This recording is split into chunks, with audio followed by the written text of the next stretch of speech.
How's it going, everyone? Hey, I'm posting this video if you are a part of my Gospels class, Spring 1 module at Ottawa University for 2022. This video is for you. This video is supplemental to today's class. This video is going to be used for your upcoming quiz next week, so you must have watched this video in order to properly answer some of the questions on the quiz coming up. So with that being said, also this is posted on our church's website, so really this isn't for the church, but if you as a part of the church want to listen as well, you can. What we're going to be doing is working through Matthew chapter 5 here in this video. We've already worked through Matthew chapters 1 through 4 in class. We're just going to be working through chapter 5 here. Remember, we're using the NIV translation, that stands for New International Version. So what we're going to be reviewing here is Jesus's first discourse of teaching. This is what's called the Sermon on the Mount. Jesus is literally on top of a mountain preaching to crowds. This is the longest recorded sermon we have from Jesus. Jesus says a lot in the Gospels of Matthew, Mark, Luke, and John. But this one here is the longest recorded sermon or speech, if you will, that we have from him. It runs all the way from chapter 5, chapter 6, and chapter 7, but for the sake of time in this video, we're just going to be analyzing chapter 5. Let's get started. If you have your Bible in front of you, it's always important to have your Bible in front of you so that you can check what the text is saying versus what I'm saying. I'll never give you my opinion. I'll just give you what in context the Bible is saying. So, starting with Matthew chapter 5, verses 1 through 12. I want to read it and then talk about it. 1 through 12, I'll definitely have some questions from this section. Chapter 5, verse 1, Now when Jesus saw the crowds, he went up on a mountainside and sat down. His disciples came to him, and remember in class we talked about what a disciple is. It's the word mathetes, which means student or follower. His followers, his disciples, his students came to him, and he began to teach them. And this is what his teaching entailed. Verse 3, Blessed are the poor in spirit, for theirs is the kingdom of heaven. Let's just stop there for a moment. You need to anticipate this word blessed or blessed all throughout these next coming verses from verse 3 all the way to verse 12. The word blessed here means congratulations towards those who fill in the blank. It means happy or joyful are those who have this heartfelt disposition. It means, yay unto you, if you can identify this type of characteristic in your heart. Jesus is about to speak about the characteristics of what it takes internally to be a part of his kingdom. He's speaking about his kingdom ethic. He's speaking about the expectations at the heart level for what it looks like to be on the same page with him. So, he says, Blessed are the poor in spirit, for theirs is the kingdom of God.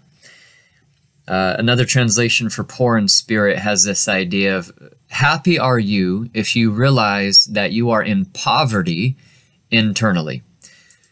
That's somewhat of an interesting statement. Why would I be happy or joyful or celebrated or glad if I have poverty in my spirit? If I know there's a bunch wrong with me? Well, Jesus says yours is the kingdom of heaven.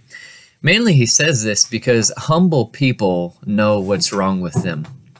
Humble people can identify sin in their heart and in their thoughts. Humble people can identify that they're broken, and they can identify that there's something wrong with them. The flip side of that is that you'd be an individual who's prideful and arrogant, and you actually don't think there's anything wrong with your thoughts. And your thoughts and your heartfelt disposition and your character on the inside actually deceives you into thinking that you're all good. There's nothing wrong with you.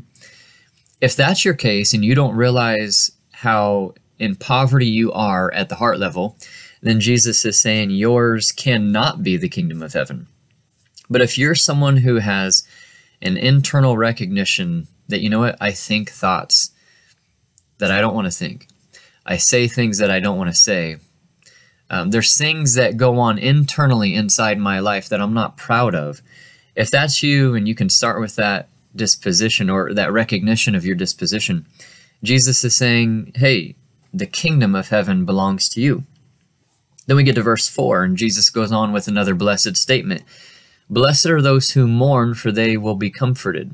You know, in context of things, Jesus is saying, listen, you should celebrate if you mourn over your sin, because God will comfort you with the recognition over your sin. So if you're not proud of your sin and you grieve over it, God himself will come and comfort you. Then we get to verse 5. Blessed are the meek. Maybe another word for meek would be gentle. Those who have strength under control. Being meek and gentle doesn't mean being weak and feeble. It means that you have a certain amount of strength that you understand how to have a self-control over. It actually communicates a type of strength that we don't often think of. So blessed are the meek, the gentle, those who have strength that's under control, for they will inherit the earth. This idea of inheriting the earth is that Jesus often in the gospel speaks about a coming kingdom that's coming to this earth, where he will eradicate evil one day, and his followers will be a part of it, and they will inherit the earth to the extent that they will rule and reign with Jesus if their character matches his. So Jesus continues on with another blessed statement, and he says in verse 6, Blessed are those who hunger and thirst for righteousness, for they will be filled, or they will be satisfied. You know, if you hunger and thirst for righteousness, the word righteousness, in the most literal sense, means have a hunger for right living. You despise what's evil, you despise what's broken about yourself, and really your aim is you want to live a righteous life. If that's the case, Jesus is saying you're going to be satisfied. Do you actively look at the things that are wrong and say, I want to reject that? And do you have a hunger to be filled with the righteousness of God to where it would change and transform your life? Jesus is not even necessarily saying that you have to build this amount of self-righteousness, or you have to build up this resume of righteous behavior. As we will discover in the Gospels, he's saying, like, if you have a desire for your heart to be changed into a righteous heart, not on your own efforts, but the type of efforts which would trust him to receive that righteousness, you're going to be completely satisfied and filled. There's nothing like experiencing the righteousness of Jesus to transform the thoughts and the intentions and the motives and the agendas of your heart. Jesus is saying you'll be satisfied if you're hungry for that. You'll be filled. Moving on to verse 7, Blessed are the merciful, for they will be shown mercy. You know, sometimes people mistake the word mercy for the word grace. Let me give you a definition of the two. Grace is all about receiving a blessing that you don't deserve, and it's also about receiving empowerment apart from yourself. But this verse isn't talking about grace. This verse is talking about mercy. Mercy is not receiving what you do deserve. So if grace is receiving blessings you don't deserve, mercy is not receiving punishment that you deserve. The picture of mercy is if someone is holding your shirt and they're ready to punch you, and maybe you deserve it for some reason, the person holds back and lets you go. That's mercy. Maybe you deserve punishment, but the person lets go.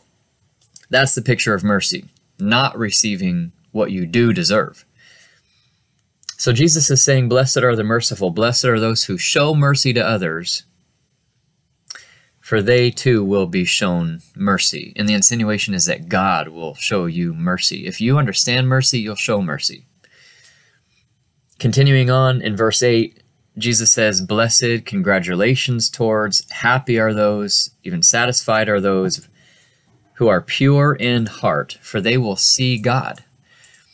The idea of the word pure in heart means that the motives and the intentions and the agendas of your heart are unmixed from anything that's sinful or selfishly motivated. If your motivation is to love God and to love people, rather than having your motives mixed with your own agenda on looking out for me, myself, and I, if your heart is unmixed with selfishness, then you'll see God. Seeing God in the sense that you'll see God actively work in your life now, but then also futuristically, you will see God to the extent that you will be a part of his kingdom and you will see him face to face. So it has a near fulfillment of experiencing God and a far fulfillment of one day in eternity with him. You know, if you're a part of his kingdom and your character matches Jesus's character, then you'll see him ultimately. Continuing on, verse 9, blessed are the peacemakers, for they will be called sons of God. Maybe you could even understand the idea of it being children of God. Blessed are the peacemakers. It means, like, rather than just aiming to win an argument, rather than aiming to be right, rather than aiming to be on the right side of all the cultural agendas, why don't we worry about being on God's side, Jesus is saying. And why don't we find conflict and then seek to do our best to aid discussion to bring about peace and forgiveness and to let go of bitterness. Look, being a peacemaker is not a passive ordeal. Being a peacemaker is a proactive ordeal, where you seek to step into the fray of two people, or you seek to step into the fray and the chaos of maybe two cultures, or whatever it might be. And with God's love as the agenda, you step in and you help there to be forgiveness, and you point out God to both parties in disagreement. If that's the case, you'll be noted as those who are identified with God. Those are, you know, I hope my children resemble my behavior in all the things I do right. Sometimes my children resemble my behavior in the things I do wrong, unfortunately. But the point here is that if you resemble these characteristics, you will be known along with who your father is, because you're a child of God. You resemble him. That doesn't make you a God. That just means that you resemble God, your father. Continuing on into verse 10, Jesus says something really upside down. He says, blessed are those who are persecuted because of righteousness, for theirs is the kingdom of heaven. Blessed are, he means in the most literal sense, blessed are those who stand for me and for my agenda, and blessed are those who have all of these qualities that match the characteristics of their heart, and who are a part of my kingdom and are persecuted for it. In context, he's specifically speaking about those who are Christians. And remember, when I mean Christian, I mean those who decide to actively follow Jesus as their Lord and as their Savior, wanting to be a part of this kingdom. So blessed are those who are persecuted, essentially, for following me, for theirs is the kingdom of heaven. He said, verse 3, theirs is the kingdom of heaven. He now says again, verse 10, theirs is the kingdom of heaven. He's talking about the kingdom of heaven belonging to those who follow him. Then you get to verse 11, which is even more interesting. Blessed are you, happy are you. Shout for joy if this is you. When people insult you, literally curse at you. Why? And persecute you, and falsely say all kinds of evil against you because of me. Jesus is not saying, blessed are you when somebody cusses you out. He's not saying, blessed are you when you're persecuted just for doing the right thing. There's a condition to this. At the end of verse 11, he says, because of me. When you follow me in this broken, dark world, and when you stand up for the sake of my name, Jesus is saying, you're actually blessed and happy because you know you're a part of my kingdom when people persecute you for following me and loving me. Jesus is literally saying, if receiving insults from others for following me is what you have to undergo, then at least you know something about yourself. People insulted Jesus, people persecuted Jesus. We'll see in the Gospels that Jesus is going to die on a cross. So if he went through it, his point is, then you too will go through it. So blessed are you if people insult you for truly following Jesus. That's what he's saying, on behalf of his name. Then we get to verse 12. Rejoice and be glad. Why? Because great is your reward. Where? In heaven. For in the same way they persecuted the prophets who were before you. The prophets were everybody in the Old Testament who was prophesying about Jesus coming one day. They were people speaking forward into the future. We know that there's at least 269 prophecies in the Old Testament about Jesus, the majority of which Jesus has fulfilled. They were written thousands of years, hundreds of years, some in advance, and Jesus fulfilled the majority of them. The only ones he hasn't fulfilled pertain to the fact that he's going to come back to the earth as he has declared. So they're called second coming prophecies.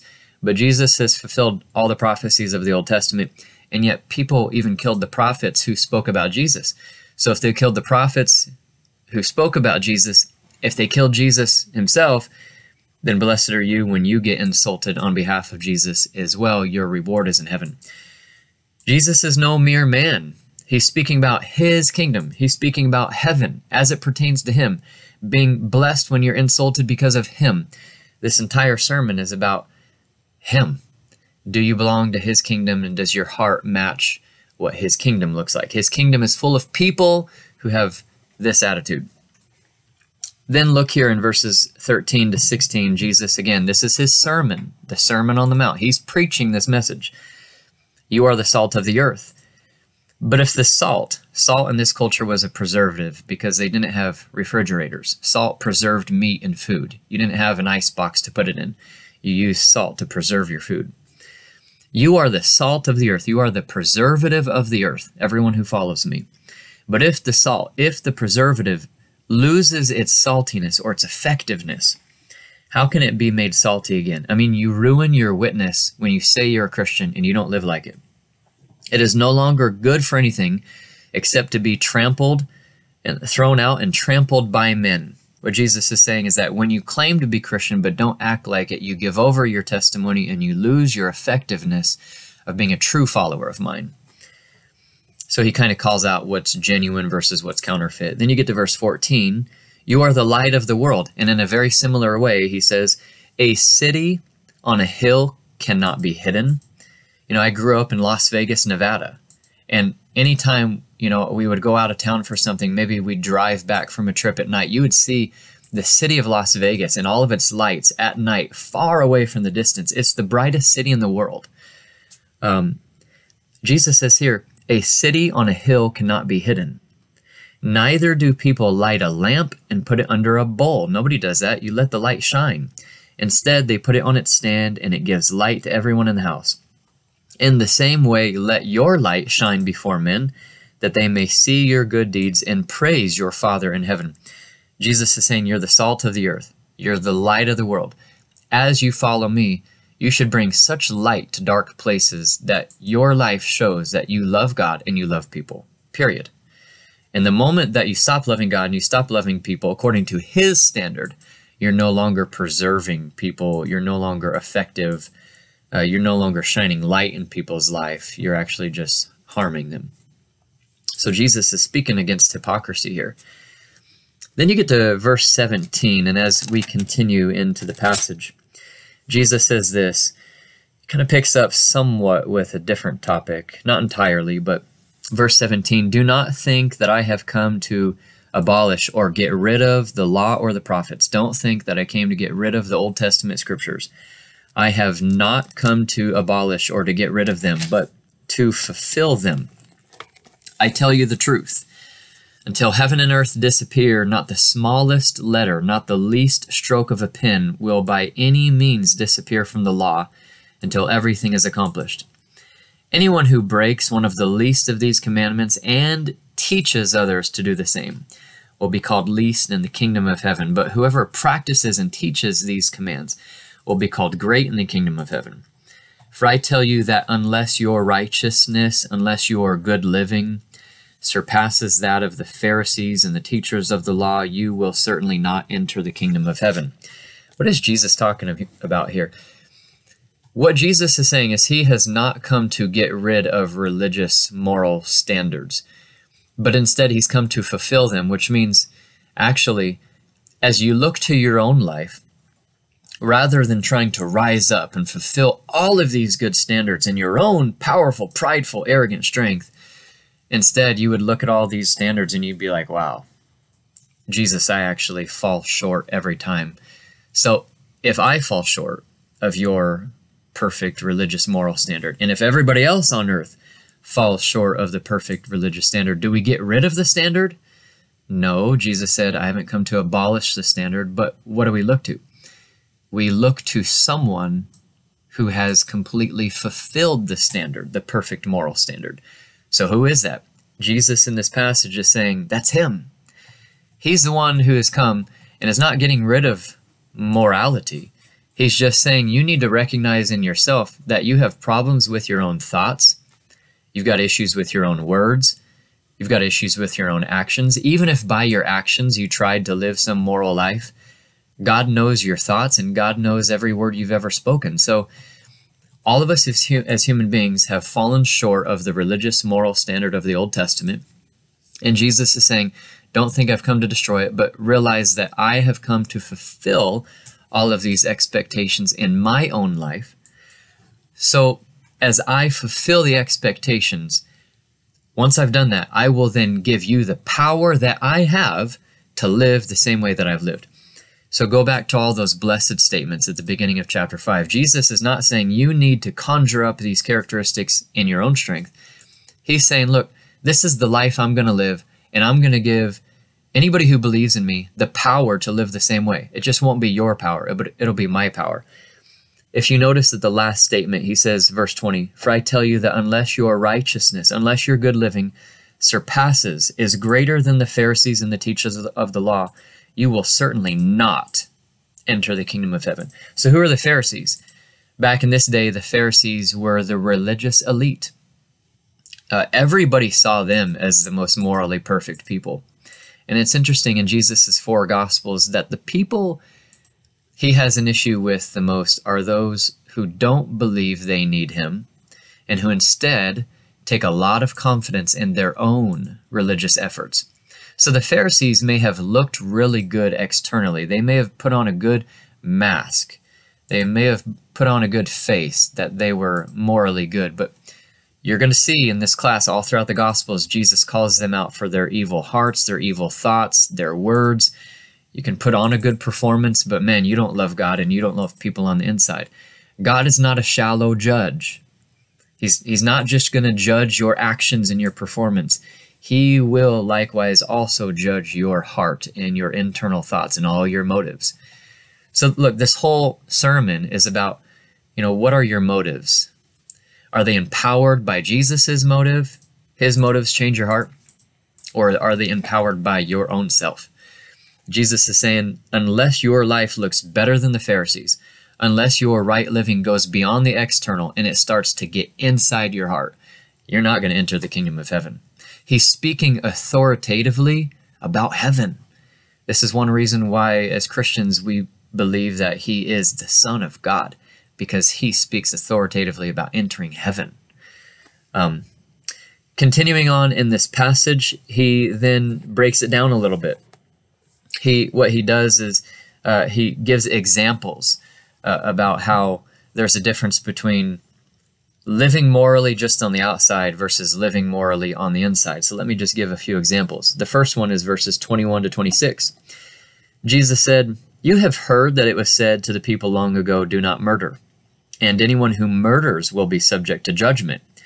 But I tell you that anyone who is angry with his brother, just simply angry, anyone who is angry with his brother will be subject to judgment. Again, anyone who says to his brother, Rakah, that's a cuss word back in that older culture, Rakah is answerable to the Sanhedrin. But anyone who says, you fool, will be in danger of the fire of hell.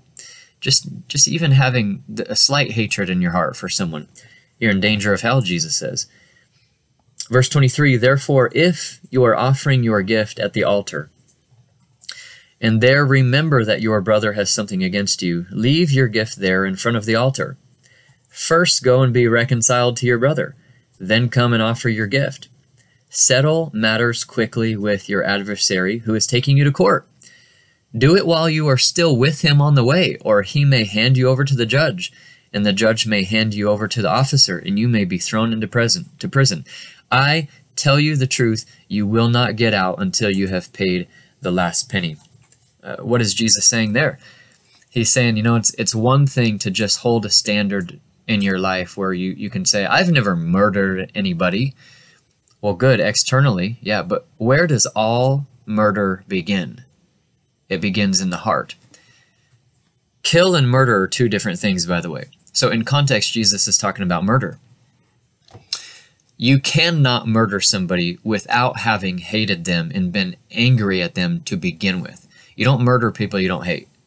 It starts on the inside, and what happens on the inside finds its fruition on the outside. So Jesus is saying, look, like the 10 Commandments, thou shalt not murder. Yeah, great, but if your only standard is to not physically murder somebody, that's a pretty low standard. Jesus is saying, I want you to live the type of life where, like, if you even recognize that there's even a conflict between you and another brother, you take care of it. He says also in these verses, look, if you're going to perform a religious sacrifice or some sort of religious worship, leave your gift there. Go and make things right with your brother first, then come and love God the right way. Don't try and love God when there's still something against your conscience with your brother. Loving God means loving people, and loving people means loving God. The two go hand in hand. Back in this day, there would have been long, long lines to give religious sacrifices in the Jewish culture, to where it was common to wait in a line for a couple hours to give a religious sacrifice. He's saying, even if you've been in line for a couple hours and you're ready to make that offering to God, if you there realize that a brother has something against you, leave your gift at the altar. Go make things right with him. Get back in line. Wait another 3 hours. Do what's right at the heart level to be pleasing to Jesus, to be pleasing to God, as opposed to just living for yourself and maybe going through this mundane, dead, religious exercise that really doesn't change anybody. So he's pinpointing the condition of the heart to have a greater standard. Don't just murder somebody. Understand that murder starts in the heart. So get rid of even your anger and your unforgiveness. He internalizes this law. And then the last example just for today, verse 27, you have heard that it was said, do not commit adultery. Don't cheat on your spouse. But then again, he elevates the standard. He elevates the bar. Look what he says. But I tell you that anyone who looks at a woman lustfully has already committed adultery with her in his heart.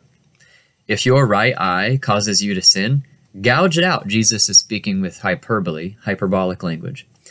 It's common in a lot of his sermons.